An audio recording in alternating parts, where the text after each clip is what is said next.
Bien-aimés en Christ, soyez bénis, j'espère que vous allez bien. Le Seigneur, notre Père, Yahweh des armées, a dit à Adam, cultive la terre, travaille la terre. Et la terre, quand on la travaille, elle ne déçoit jamais. Amen. Donc, quiconque veut manger des bons fruits, des bons légumes, doit prendre le temps de préparer la terre. Amen. Pour retirer les mauvaises herbes. Amen.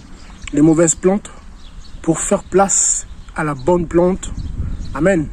C'est ça en fait. Et malheureusement aujourd'hui, quand on fait le parallèle avec les humains, on se rend compte que la terre ne déçoit pas. Non.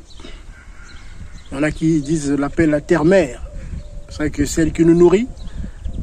Amen. Oui, celle qui nous nourrit. Bien sûr, grâce à Yahweh qui l'a créé. Et c'est non seulement aussi attiré par rapport à la terre, on se rend compte que la parole du Père, Yahweh notre Père Céleste, Yahushua Mashiach, Jésus-Christ, Yeshua Mashiach, le roi d'Israël, le Tout-Puissant, le El Shaddai, on se rend compte que cette bénédiction continue encore en fait. C'est merveilleux. Parce que quand Noé et sa famille sont sortis de l'arche, notre Père Céleste avait enlevé la malédiction qu'il avait libérée quand malheureusement Adam avait malheureusement désobéi. Donc Adam et Ève. Le Seigneur avait dit que la terre sera maudite. Amen. Donc la terre n'allait plus produire comme ça se passait avant la chute d'Adam et Ève. Mais notre Père, par son amour, par sa grâce, il avait retiré cette malédiction quand Noé et ses 3 fils avaient été sortis de l'arche. Ils avaient fait, voilà, cet holocauste, ce sacrifice qui était agréable à notre Père, Yahweh des armées. C'est là qu'il avait du coup retiré la malédiction qui pesait sur toute la terre habitée. Amen.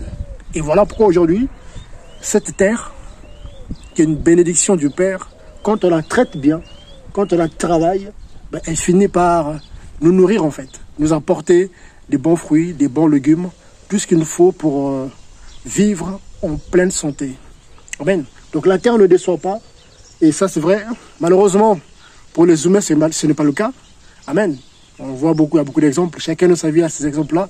On peut aider quelqu'un, on peut tout faire pour quelqu'un, et malheureusement un jour viendra, la même personne va te mettre un coup de poignard dans le dos. Parfois on se pose la question, mais Seigneur, qu'est-ce qui s'est passé?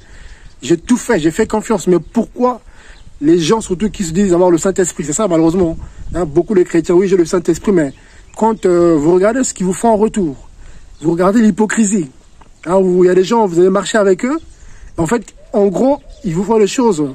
Ils font des choses contraires à la parole, vous vous rendez même pas compte. Et quand des années après, vous apprenez que c'est des personnes qui ont commis des actes, des choses, tout en étant chrétiennes, qui se disaient être du Seigneur, mais qui pratiquaient des choses, ou quand tu dois parfois pratiquer ces mêmes choses, tout en priant, voilà, avec ce courage de fléchir les genoux, de dire Seigneur, je t'aime.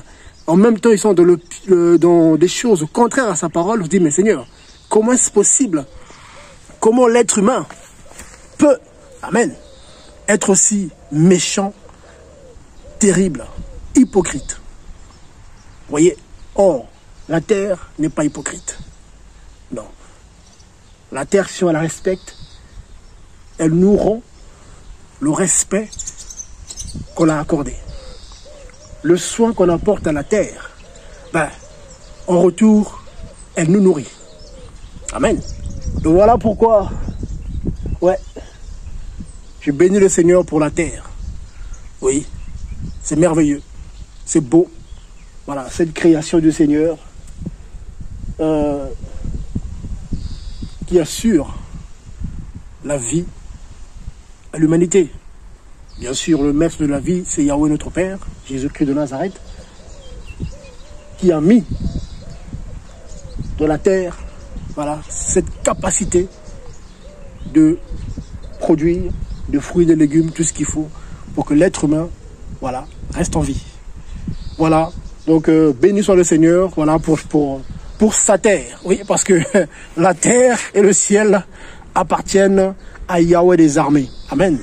Le véritable Elohim, le Dieu d'Israël, pour qu'on soit clair. Amen. En tout cas, soyez bénis, hein, soyez encouragés. Donc, bien aimés, vous, hein, qui avez, voilà, la terre autour de vous, hein, parce que beaucoup, voilà, n'ont pas cette, voilà, beaucoup n'ont pas cette, comment dire, cette opportunité d'avoir, voilà, des terres.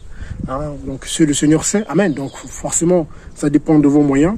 Donc, on bénit le Seigneur en tout cas. Il ne faut pas, bien sûr, se minimiser ou se dire que voilà, je ne suis pas béni parce que oui, j'habite en appartement, oui, j'ai pas de quoi cultiver. Non, au contraire. Amen. Ce que tu as, fais avec grâce au Seigneur en fait. Contente-toi de ce que tu as.